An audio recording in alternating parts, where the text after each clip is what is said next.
Kurumirira ciiko cia magigi irithiete na mbere kwiyumĩria itũra-inĩ ria Wĩtemere gĩcagi-inĩ kĩnene kĩa Majengo taũni-inĩ ya Nyĩrĩ.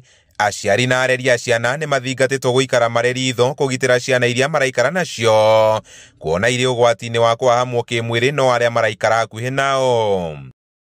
Ĩgĩikia rĩtana rĩrĩ, komishoni ya ũiganania bũrũri-inĩ ĩrĩa ĩiyũkĩtie cira wa njũragano ya Tamara Kabura, mwana wa mĩaka 7 ũrĩa wakorirwo oragĩtwo na agathikwo rungu rwa ũrĩrĩ nyũmba-inĩ ya mwĩkũĩrwo mũnene, yugĩte ciĩko ici iria cionekete kuongerereka irahutia makĩria famĩlĩ iria gũtakoragwo na maithe.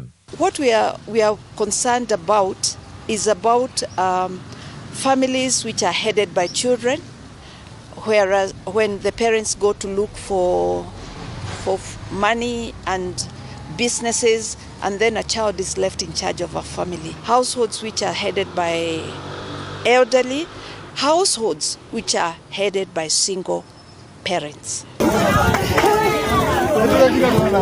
Gĩko gĩkĩ kĩa Jumamothi hĩtũku thikũ ithano thutha wa mwĩrĩ wa Tamara kũhithũkio, kũrĩa mwĩkũĩrwo wa ũhahami wa kamwana ka mĩaka 10 acinirwo nĩ mũingĩ itũra-inĩ o rĩu rĩa Wĩtemere, gũkĩrurumũra ndereti ĩgiĩ ũgitĩri wa ciana makĩria icagi-inĩ ici. We understand there's a girl who disappeared in March and the grandmother is about 80. So she was not even in a position to report to police. She was just telling the neighbors the girl never came back home. To date, the girl has not been found.